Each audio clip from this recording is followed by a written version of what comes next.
When I say the word Catholic, what is the first thing that comes to your mind?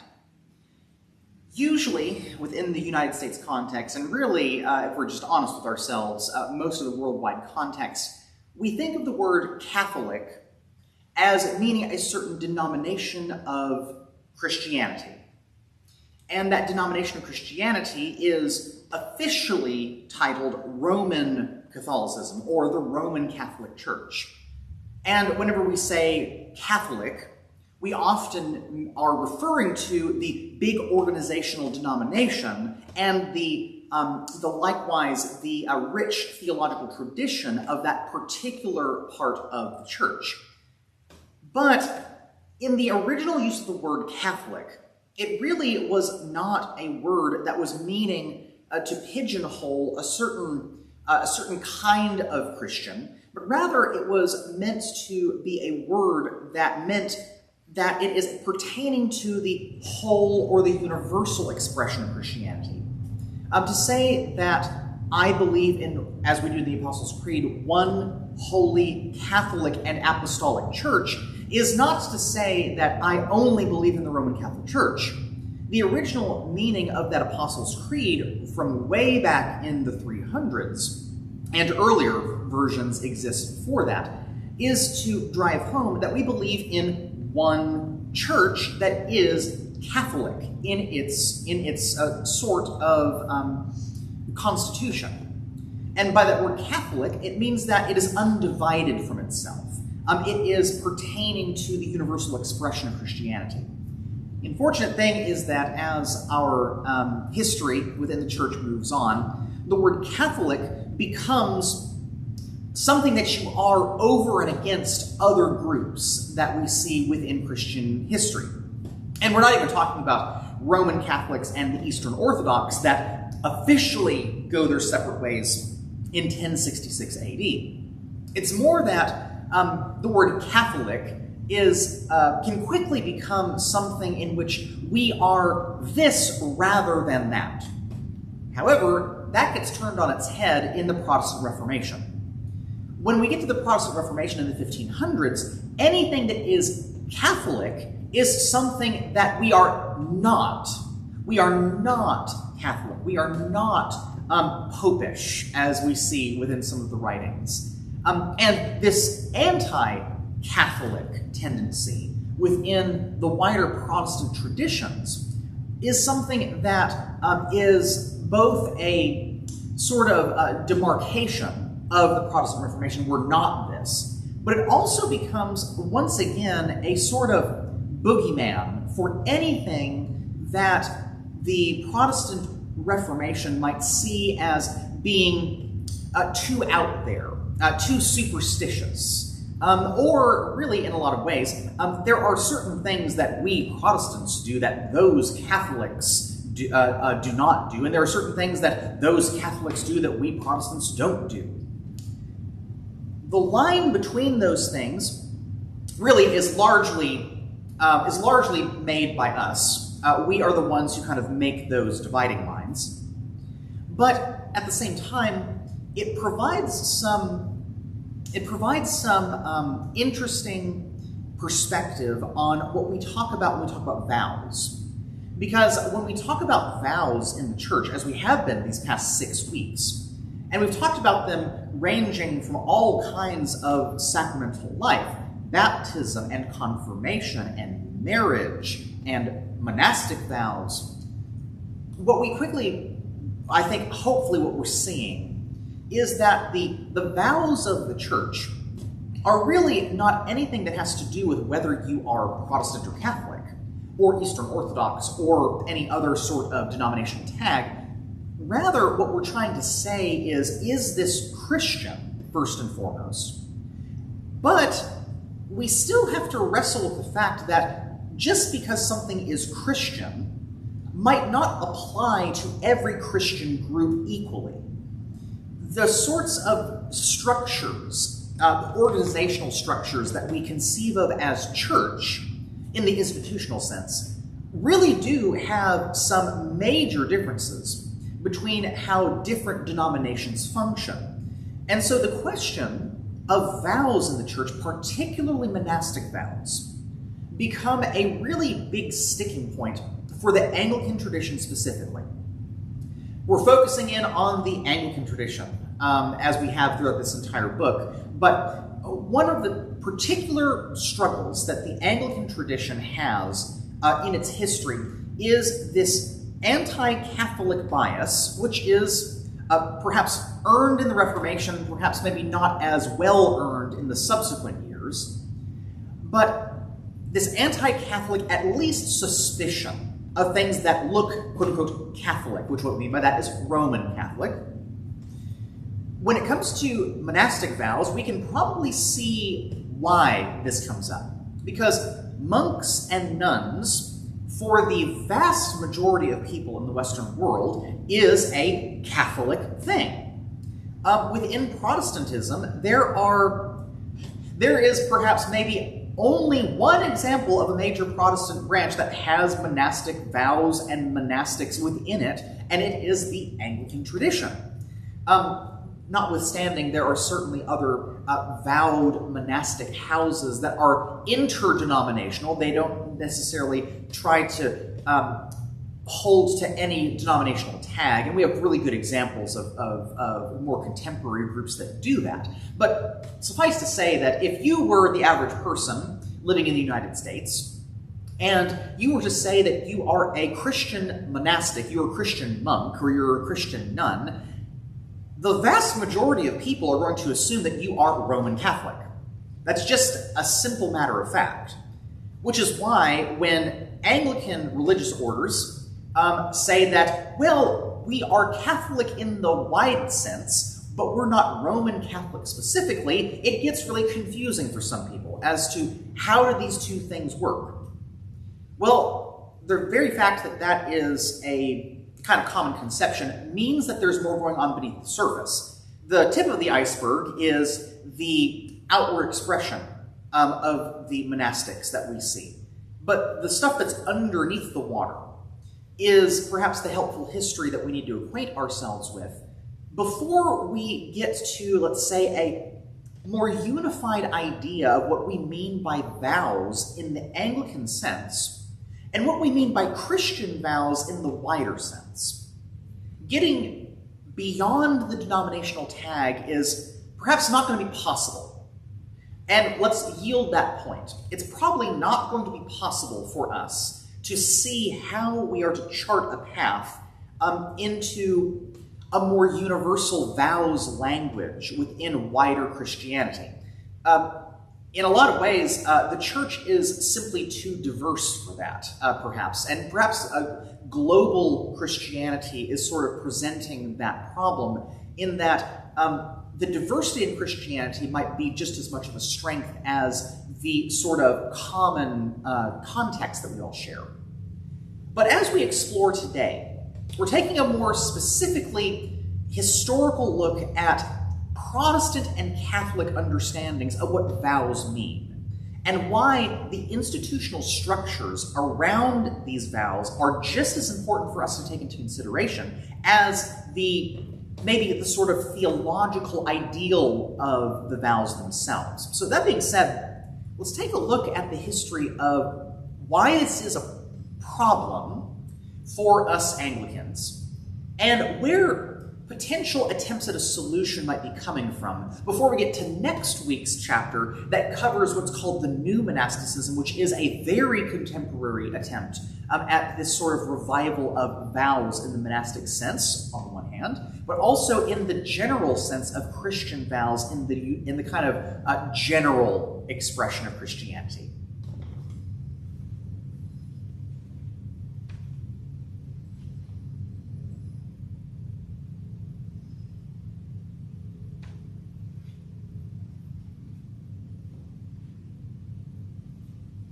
What are we to do with the bias of Catholic and Protestant? So I think most of us who are probably tuning in are likely going to be mainly Episcopalians, those of the Anglican tradition within the United States. But even within the Episcopal Church, we have a weird relationship between, we would say, the Protestant side and the Catholic side of our tradition.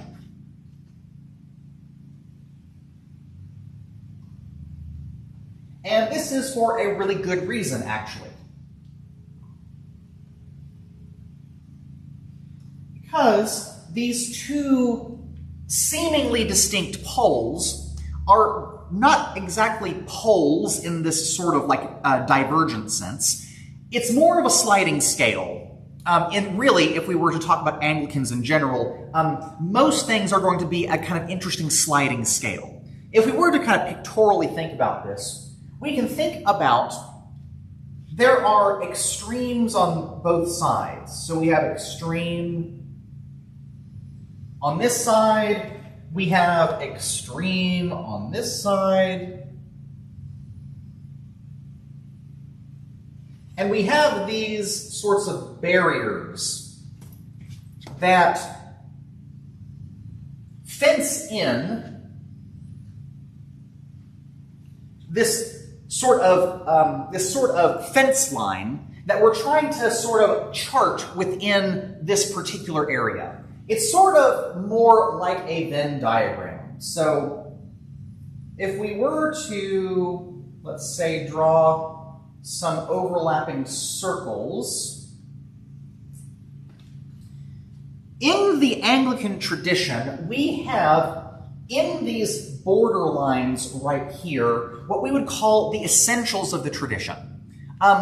And in a lot of ways, we would describe the essentials of the tradition as being really what do we universally agree on in Christianity. Now, obviously, one of the things that we universally agree on is who Jesus is. Jesus is who we say that Jesus is according to the scriptures of the Old and New Testament, according to the creeds. That's one of the big things for us as Anglicans. The creeds are the sufficient statement of our faith. There's nothing that we need to add to the creeds to, in other words, make us more Christian. The creeds are the sufficient statement of the faith. We also share the structure with the ancient church. So that means that within the weird Anglican sort of way, and again, when I'm talking about this right here, this big box is Anglicanism, okay? So this big box right here is all about Anglicanism. Okay, so the box is Anglicanism. We have Protestant and Catholic sides in that box, and we have extremes that are outside of that box. Okay? In our particular overlapping traditions, you could say that in the Protestant Reformation, one of the things that makes the Church of England, or one of the things that makes the Anglican tradition a bit more Catholic, Roman Catholic, is the retention of bishops, priests, and deacons.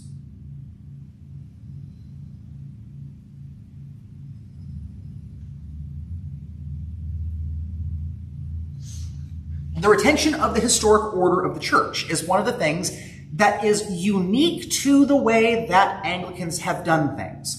If you look at the other reformers, such as Martin Luther, such as John Calvin, Huldrych Zwingli, and others within the Continental Reformation, you actually have a divergence between the ways that they set up their church polity, and that word polity simply means organization, okay?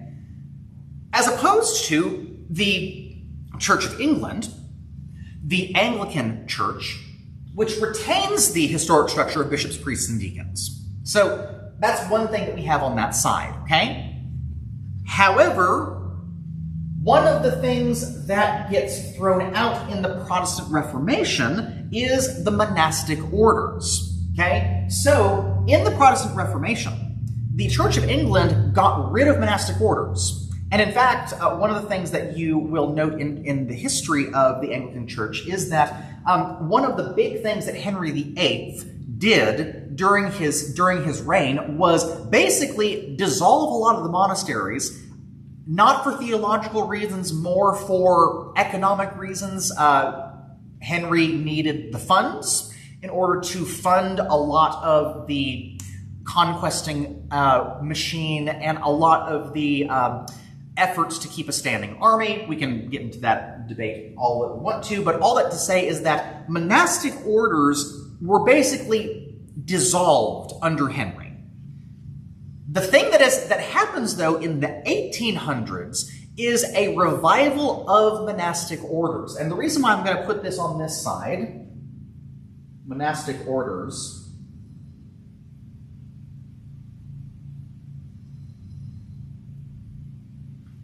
is that, and I put a question mark beside it, is that the common assumption is that monastic orders are the more Catholic side of the church. Something that I think happens in the chapter when Peter Dunstan is charting these sorts of historic movements in Anglicanism is that the question of monastic orders as being Catholic becomes a big sticking point for either their reinstitution in the church or their sort of like private practice, okay? Which is why one of the interesting things in this side on the monastic orders is the debate that we had in this chapter over, are the vows made in the monastic orders public or private, okay?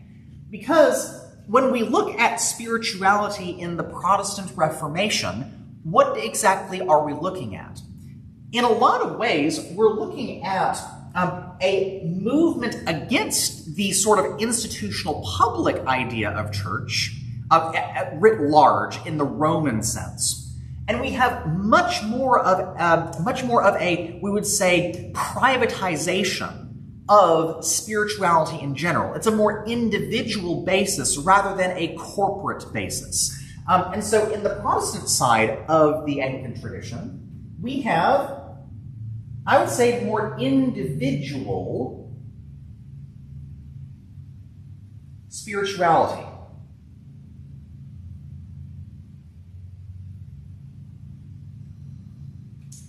And again, note that I'm not saying it's individualistic. It's just that the emphasis on the sliding scale is more towards the private individual side in the Protestant Reformation over and against the public institutional side.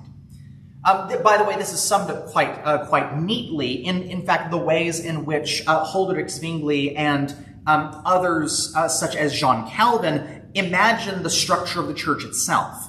Because we see a move rather than to a top-down structure of bishops or archbishops or popes to priests and deacons and so on and so forth. We see a much more flat expression of the way in which the church institution functions. Luther actually got rid of the distinction of bishops, priests, deacons altogether and basically collapsed these three sorts of biblical words into an expression of one call to ministry as pastor that can take on these various roles within the church. So it's less that you are a bishop or you are a priest or you are a deacon. It's more that, no, you are a pastor and you carry on the functions of these various things. And so, in other words, no pastor is better than another. They just have different functions from one another. And so therefore, in a lot of ways, it is a much more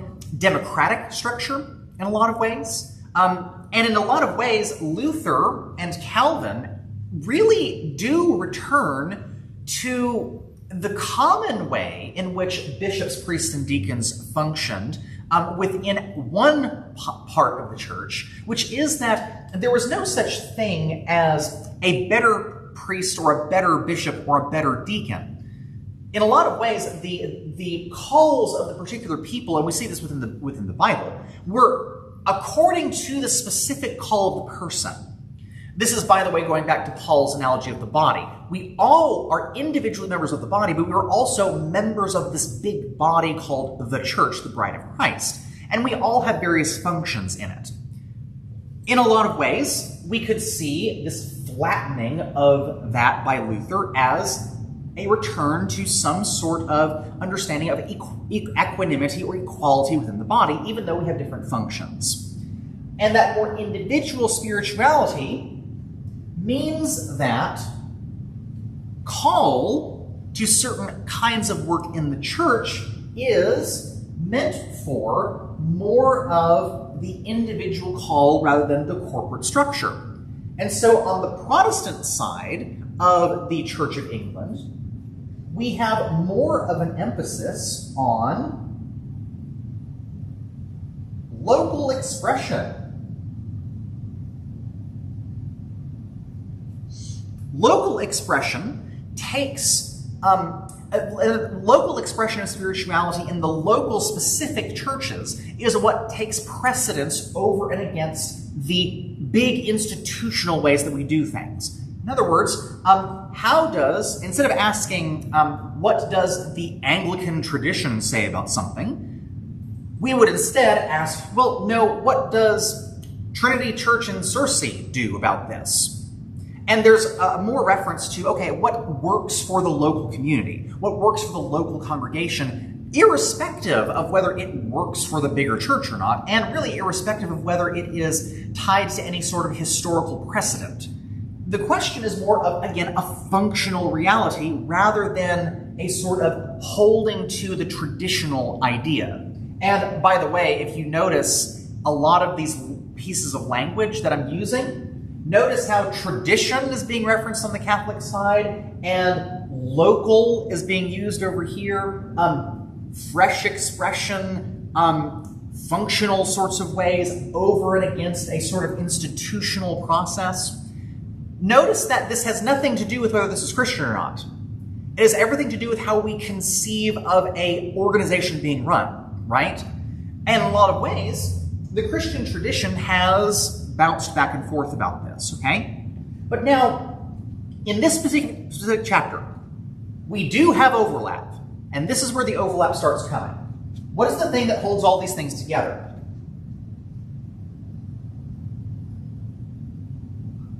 First and foremost, church is something that God does, okay? So in the center, we're holding in that this is Christ's church, not our own.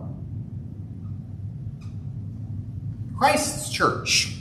And if it is Christ's church and not our own, in what ways are we not listening to the role of the Holy Spirit in the ways in which we do church?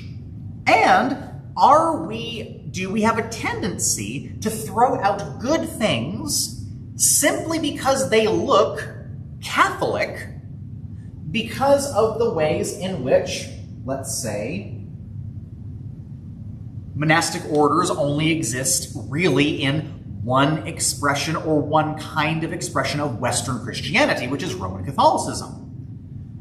In the center, should we instead say that we need to have a different understanding of monastic orders, which is what Peter Dunstan is trying to chart here? Because this is exactly the problem that the Anglican Church had when we hit the 1800s.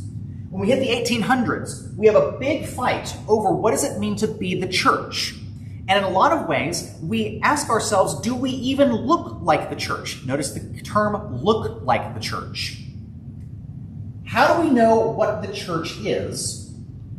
And that means, how do we know what public Christian witness looks like?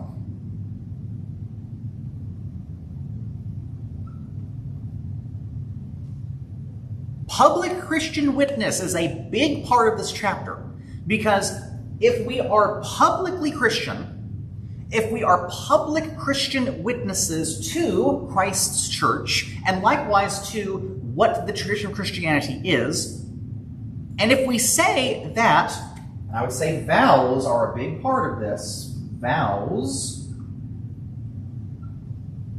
if we make vows to God in this thing we call Christ's church, and we are called to public Christian witness, how do we put all those Lego blocks together in a way that makes sense for us to be able to hold within the church's institutional structure all of the various callings of its members. Okay? And that means that we have to entertain the real possibility that members are called to monastic orders. And if that is true, then in the Anglican fights over this in the 1800s, there had to be some way of us being able to provide avenues for Christian monastics in the Anglican tradition that is part of the Christian expression of the church, and is not necessarily saying that we are either Protestant or Catholic. We simply hold all these things in together, right? So there is the big sort of fight that we're having at this particular moment, is how do we chart a middle ground, which is very Anglican, by the way. How do we chart a middle way in order to make space for the members of the church who have particular callings to monasticism? And how are we making that so that the institutional structure, as well as the individual and local expression, are able to contain what the Holy Spirit is doing? And again, that's a lot of words put in your direction, but once again, let's think about this in this particular sort of way, okay? I'm going to change marker colors here so that you can tell that we're changing to a different sort of subject. In the Protestant Catholic sort of muddle that we have within the Anglican tradition, we have to have some sort of nuts and bolts way of being able to allow for the expression of certain kinds of calls in the Christian church. And the ways that we facilitate those calls is by our institutional structure. And so within the institutional structure of this thing called Anglicanism, we have to have little pockets that are going to allow us to have vows that encompass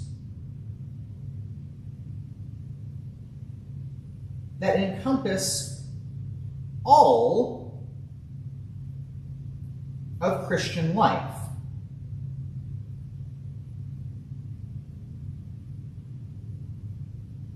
And if those vows encompass all of Christian life, then we are going to be able to have ways for people to express their calls as laity, their calls as ordained clergy, and their calls as vowed monastics in ways that are going to be building up of the church.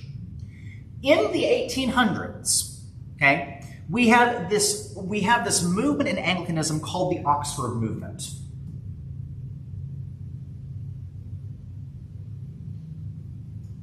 Which definitely falls in the Catholic side, because there is a dearth of resources that become available that we're able to access that give us a lot of evidence, primary writings, primary sources about what we call the patristic period, or the very early expression of the church, somewhere between the 100s all the way through about the 600s.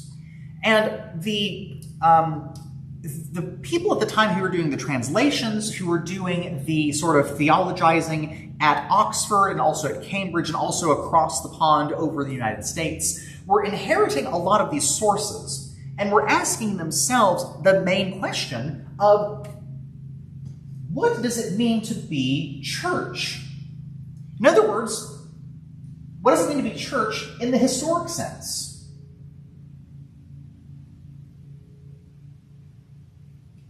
In other words, would our Christianity, where we are right now, be recognizable to the early expression of Christianity?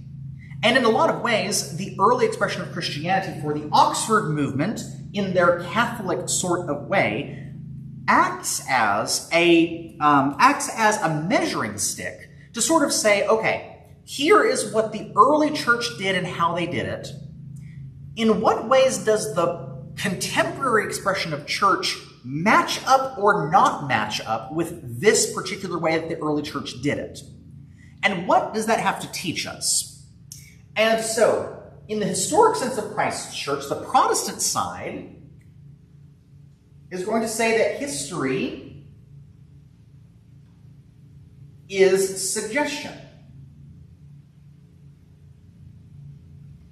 Okay? It's not that history is not important, but history is not an absolute way that we're supposed to do church. The Protestant side will point very readily to all kinds of ways in which the institutional formation of the church has had all kinds of problems with it, all kinds of misuse. We can especially point back to the obvious ways in which the historic use of the historic structure of the church was misused, especially within the Crusades, if we can at least agree on that. But on the other hand, history is suggestion. The Oxford movement is going to say that history is canon.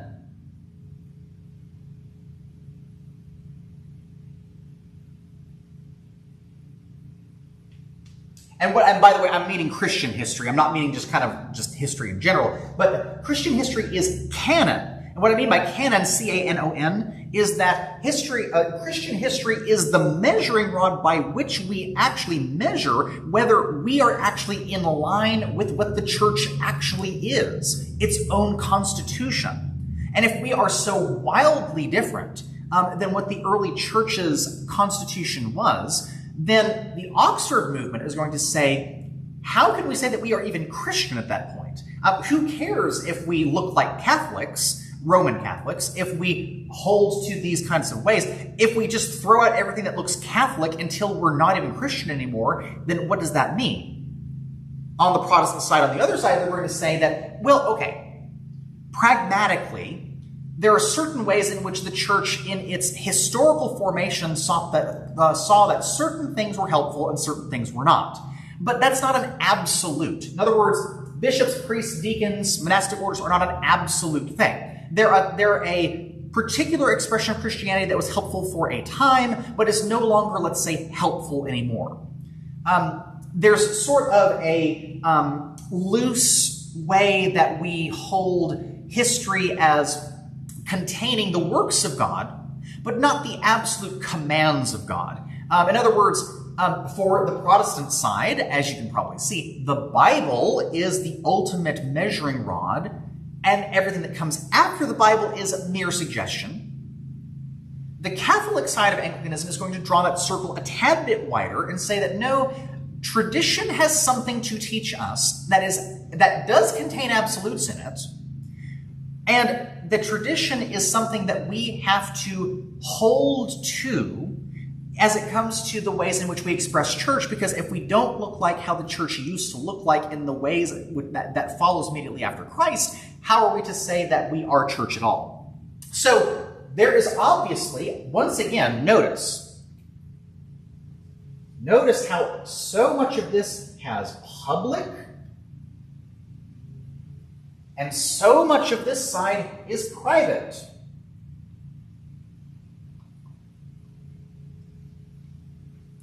Again, this is not absolute, but notice how this discussion of vows, orders, public witness really does revolve around public versus private. The ways in which we have an outward expression of the church, and the ways in which the church is inward and individual. This also feeds into another big question about what the church is. Is the church the thing that I'm able to see visibly? Or is the church something that is invisible, that I can't see, that is this mysterious body that connects me to all of the body of believers that I can't see? And this is a debate that will probably continue on for most of the rest of our history, of this polarity between the public explicit witness of the church and the individual private expression of the church, in which there's probably a little bit of overlap between both of them. So why does this have to do with monastic vows? Because of a very simple problem that Anglicans faced in the turn of the 20th century.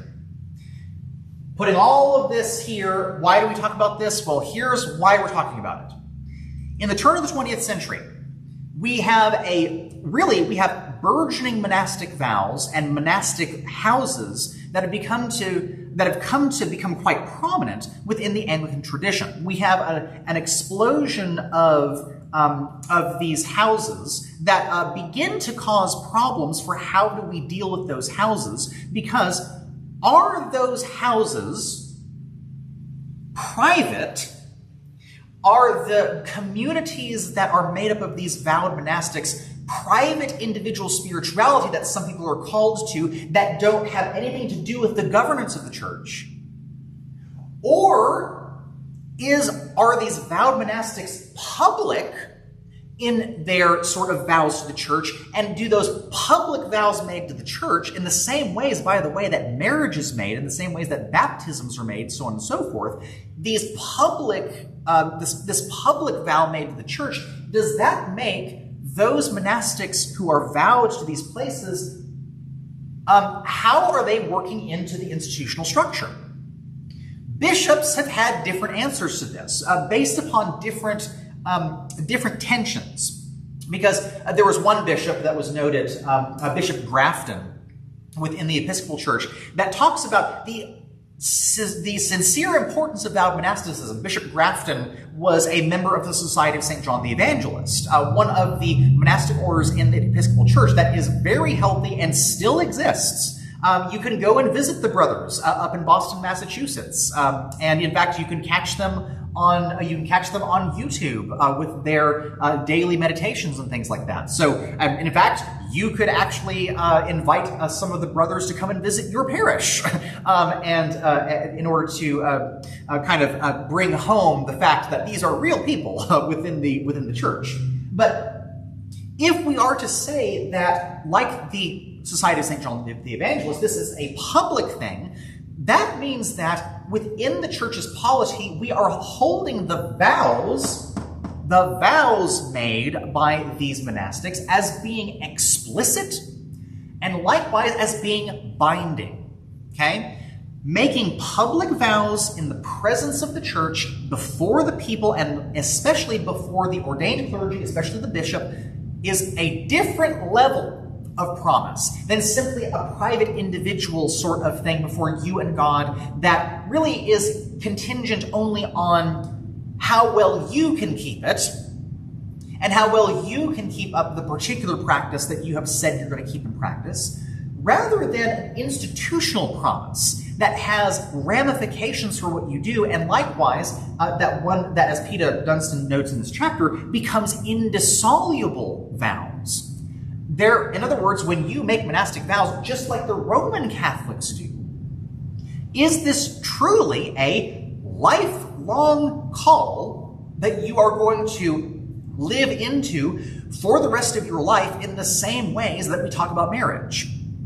Do you see why the question of vowed monastics bring up all of this extra stuff rather than simply monastics? Okay, so the kind of re-examination of monastic vows really do bring up a whole host of issues that really have to do with much, much, much older history, rather than simply do we do monasticism or not in the church. It's a much more complicated question. And the beginnings of some common language about this start to emerge when we get to the 1960s, 70s, 80s, especially after Vatican II, the Roman Catholic Council, in which a lot of Anglicans were involved with talks here, and in a lot of ways, a lot of conciliation was made between the Roman Catholics and the Anglicans in Vatican II, not simply in sort of language we talk about each other, but really in ways in which the Roman Catholics, for lack of a better way of saying this, adopt a lot of the reforms that the reformers said needed to be adopted in the 1500s. And in a lot of ways, they become, in several different ways, very much enmeshed with Anglican questions about what exactly does it mean to be Christ's church, and what exactly does it mean for us to be expressions of the same thing, especially when Anglicans and Roman Catholics look so similar now than they used to. There used to be a very big distinction between the sort of outward expression of Anglicans and the Roman Catholics. And now, really, if you were to go and Google Anglican Church and Google Roman Catholic Church, you are likely to find very, very similar sorts of parish architecture, dress and vestment, and really it kind of mirrors this idea of this strange combination of both of these Western proclivities to Protestantism and Roman Catholicism.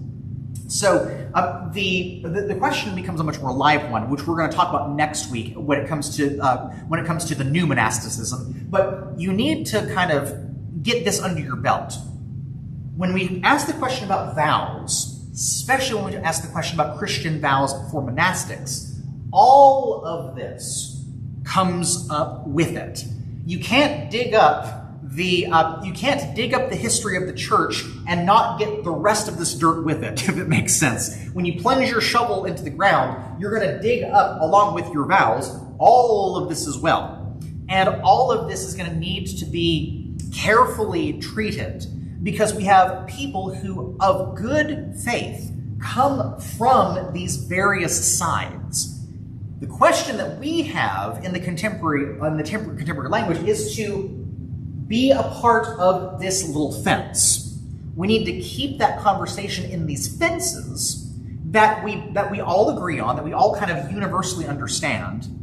And we need to be able to have some sort of common area where these two diagrams overlap, to where we can provide for the expression of real Christian people who have really particular Christian calls within this big, funny thing we call the church.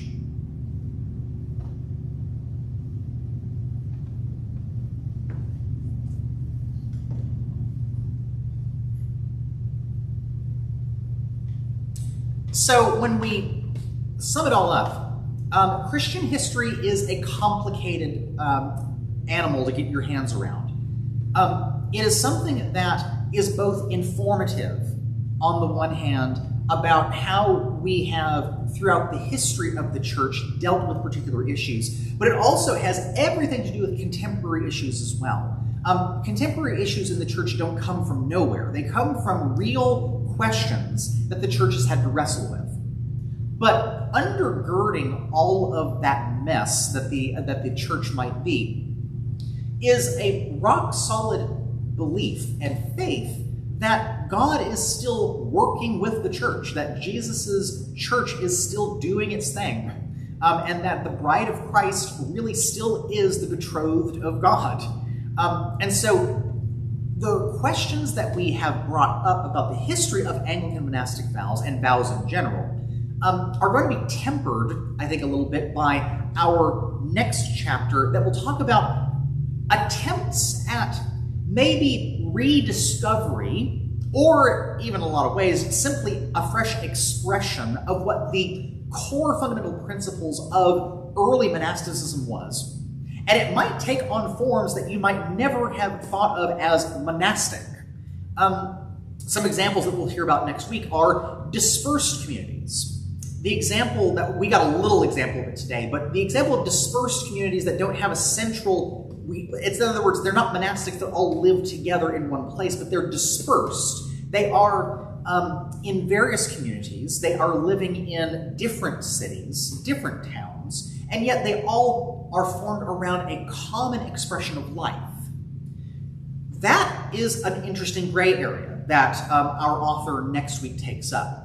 But the other part of it is vowed communities that encompass married persons. This is an interesting one because we're going to get a real example of a community like this next week, where we have vowed people who live in community who are married, who are not monastic, but at the same time they hold to a vowed way of life that is both meant to be a way that they are fidelitous to who they're married to, if they are married, but also that they encompass this idea of shared communal life together, whether or not they are single or not. So in a lot of ways, these sort of vowed encompassed units of family and friends, how is that different than just the regular church life of the community? That is an interesting polarity as well. But we're going to get into those next time. For now, suffice to say, here's the issues. How do we deal with the polarities that we have in these particular expressions? How do we deal with those expressions in ways that are not Catholic and not Protestant, but simply Christian? To use the language of N.T. Wright, one Anglican bishop, how do we be simply Christian? Or to talk about probably the major name that has talked about this before, how can we be merely Christian? What is mere Christianity, as perhaps we are wont to ask in light of C.S. Lewis's great book in the early 20th century? What does it mean for us to be Christian before anything else? Well, let's explore that next time as we get to the vows of the new monasticism and how those particular fresh expressions might have something to teach us in the contemporary church.